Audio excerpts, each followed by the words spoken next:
कृष्णाय वासुदेवाय हरये परमात्मने प्रणतः क्लेशनाशाय गोविंदाय नमो नमः। आपको और आपके पूरे परिवार को शरद पूर्णिमा महाव्रत की हार्दिक शुभकामनाएं एवं बधाइयां। भगवान श्री लक्ष्मी नारायण जी का आशीर्वाद आप सभी के ऊपर निरंतर बना रहे। आश्विन माह की पूर्णिमा को शरद पूर्णिमा कहा जाता है। पुराणों के अनुसार इस दिन समुद्र मंथन में माँ लक्ष्मी प्रकट हुई थी। साल में सिर्फ शरद पूर्णिमा पर ही चंद्रमा 16 कलाओं से परिपूर्ण रहता है। यही वजह है कि इस दिन माँ लक्ष्मी की पूजा अर्चना और चंद्रमा को अर्घ देने का विशेष महत्व हमारे धर्म ग्रंथों में बताया गया है। जो लोग शरद पूर्णिमा पर स्नान दान और रात्रि में लक्ष्मी पूजन करते हैं, उनके घर किसी भी चीज की कमी नहीं होती।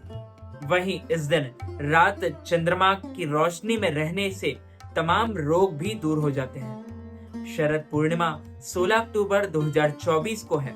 हिंदू धर्म में इस दिन कोजागर व्रत भी रखा जाता है। इसी को कौमुदी व्रत भी कहते हैं।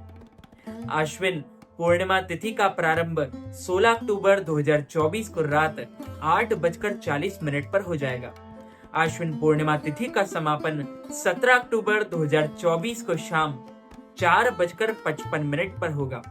स्नान दान का शुभ मुहूर्त सुबह 4:43 से सुबह 5:33 तक रहेगा। 17 अक्टूबर 2024 को पूर्णिमा का स्नान उदया तिथि पर मान्य होता है। चंद्रोदय का समय शाम 5:05 तक रहेगा। लक्ष्मी पूजन का शुभ मुहूर्त सुबह 16 अक्टूबर 2024 को रात 11:42 से प्रातः 12:32 तक रहेगा। 17 अक्टूबर 2024 को शरद पूर्णिमा की रात देवी लक्ष्मी पृथ्वी का भ्रमण करती है। इस दौरान देवी सभी से पूछती है कि कौन जागृति यानी कौन जाग रहा है। रात्रि में देवी लक्ष्मी की पूजा करने वालों पर धन की वर्षा होती है। वह धन धान्य से परिपूर्ण रहता है। शरद पूर्णिमा वह रात है जब भगवान श्री कृष्ण और ब्रज की गोपियों के बीच महारास लीला की गई थी। इस रात को भगवान श्री कृष्ण ने ऐसा राज रचाया कि भगवान शिव भी स्वयं को रोक नहीं पाए और दिव्य नृत्य देखने के लिए गोपी का रूप धाकर और धरकर वहां पहुंच गए।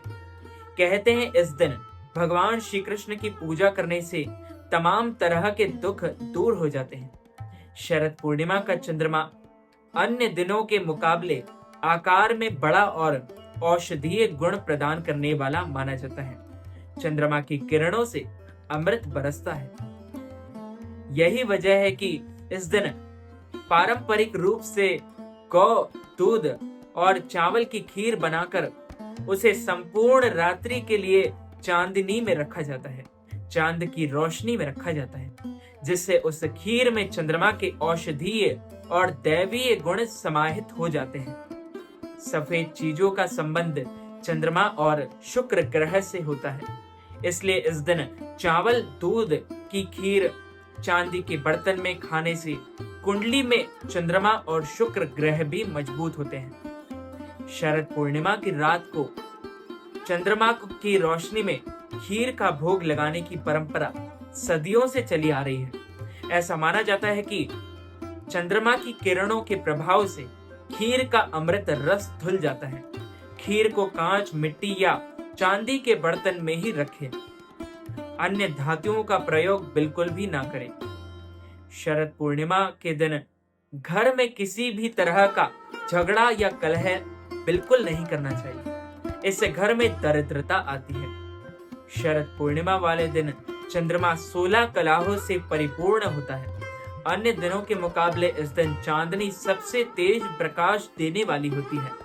माना जाता है कि इस दिन चंद्रमा की किरणों से अमृत बरसता है और स्वयं माता लक्ष्मी इस दिन हमें देख रही होती है।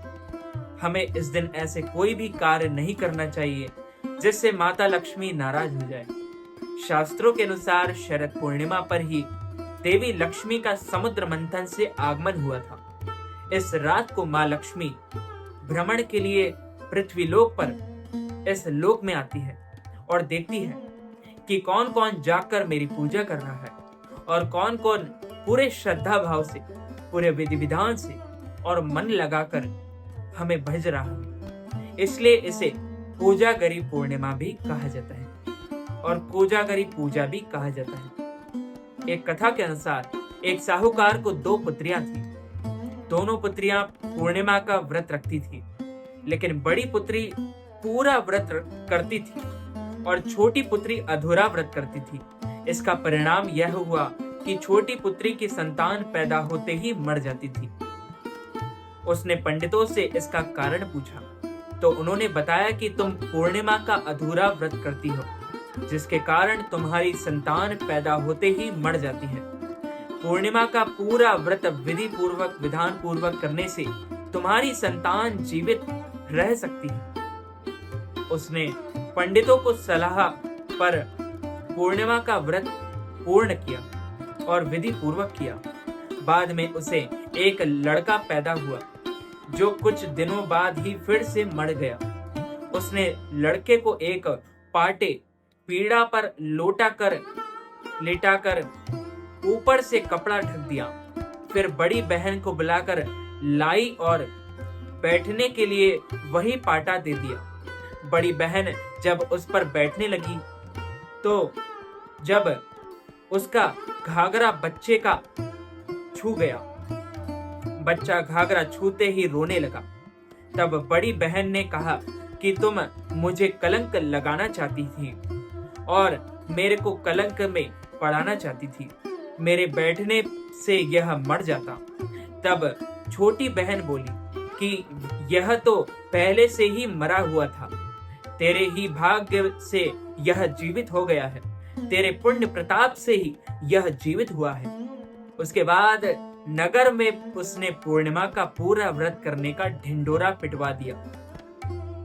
बोलिए श्री लक्ष्मी नारायण भगवान की जय, श्री कृष्णचंद्र भगवान की जय, राजा रामचंद्र भगवान की जय, श्री गुरुदेव की जय, लाडले लाल की जय, सब संतन की जय, सब भक्तन की जय, समस्त ब्रजवासीन की जय। जय जय श्री राधे, जय जय श्री राधे, जय जय श्री राधे श्याम। तो मित्रों, भक्तजनों, माताओं, बहनों, यदि आप शरद पूर्णिमा के निमित्त, आश्विन पूर्णिमा के निमित्त, स्नान दान पूर्णिमा के निमित्त ब्राह्मणों को फलाहार करवाना चाहते हैं, अन्न दान, वस्त्र दान, गौ दान, तिल दान अथवा पूर्णिमा व्रत के निमित्त, पारणा के निमित्त हमें दान दक्षिणा प्रदान करना चाहते हैं, तो आप हमें स्क्रीन पर दिख रहे पेटीएम नंबर पर, पेटीएम स्कैनर पर, फोन पे पर, अकाउंट नंबर पर नगद राशि, धनराशि प्रदान करके पूर्णिमा का, शरद पूर्णिमा का संपूर्ण पुण्य लाभ प्राप्त कर सकते हैं। इस वीडियो को ज्यादा से ज्यादा लोगों तक शेयर कीजिएगा, लाइक कीजिएगा, कमेंट कीजिएगा और सब्सक्राइब करके बेल आइकन को भी ऑन कर लीजिए। ऐसे ही नए नए वीडियोस देखने के लिए आप सभी को सादर जय श्री कृष्ण, सादर धन्यवाद।